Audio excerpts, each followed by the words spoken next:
বিভিন্ন সময় ইতিহাসে আপনি দেখেন যাদের দিয়ে ঘটিয়েছে, যেমন ধরেন এই হত্যাকাণ্ড, এই যে মহাত্মা গান্ধী, তার যে হত্যাকারী যারা তাকে পাঠিয়েছে তারা গুলি করে মেরে ফেলছে। এই হত্যাকাণ্ডে তাহলে লাভ হলো মূলত কাদের? লাভ হলো, কারা লাভবান হলো? লাভ হলো, সবচেয়ে বেশি লাভ হলো ইন্ডিয়ার, তারপর লাভ হলো আওয়ামী লীগের।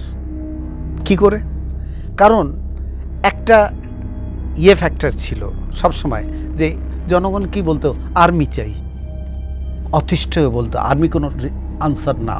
এখানে একটা কথা বলে রাখি, আর্মি একটা আস্থার প্রতীক কেন জানেন? হ্যাঁ, বহু বিক্রি হয়েছে, যারা আপনারা জানেন সবই, আমার তো বলার কিছু নেই। এটা কি কে ছিল ডিজিএফআই? জেনারেল জিয়া কে ছিল? এ কি আর্মি ছিল না? আয়নাঘরে কোথায় ছিল?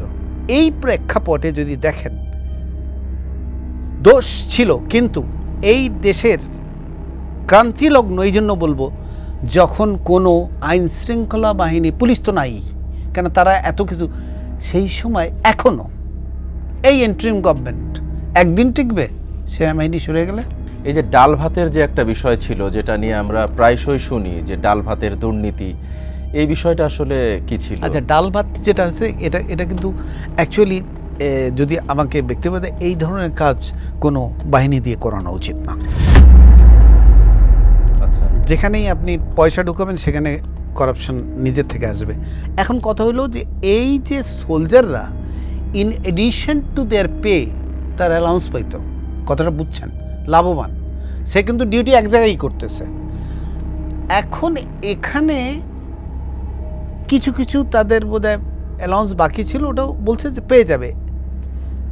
এরপর যদি কিছু হয়ে থাকে, I do not know, but যদি ও মিসঅ্যাপ্রোপ্রিয়েশন হয়েও থাকে, সেটা নিয়ে কি এত বড় একটা বিদ্রোহ ঘটা সম্ভব? বিদ্রোহ এটাই ঘটেনি, বিদ্রোহ ঘটানো হয়েছে। আর আপনি কি একজনে আপনার কাছ থেকে কিছু টাকা ধার নিল এবং অথবা আপনার টাকা দিচ্ছে না, পাওনা টাকা, আপনি কি খুন করতে যাবেন তাকে? কখনো না।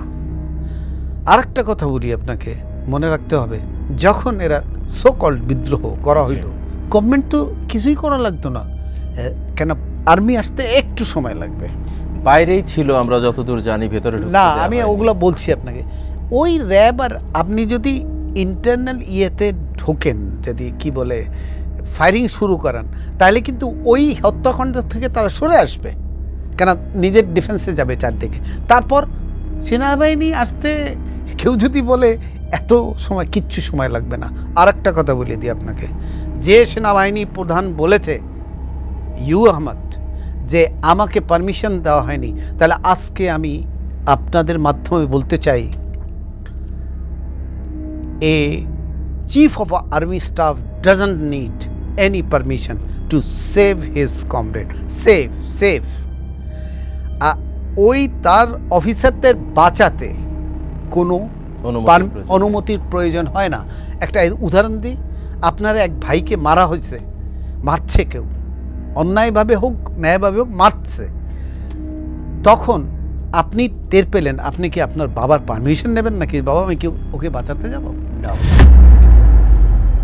অ্যান্ড আর একটা কথা যেটা আপনাকে বললাম, যে 24 তারিখ, এটা আমি মিস করে গেছি, 24 তারিখ প্রধানমন্ত্রী আসতেছে, সর্বোচ্চ নিরাপত্তা কে পায়?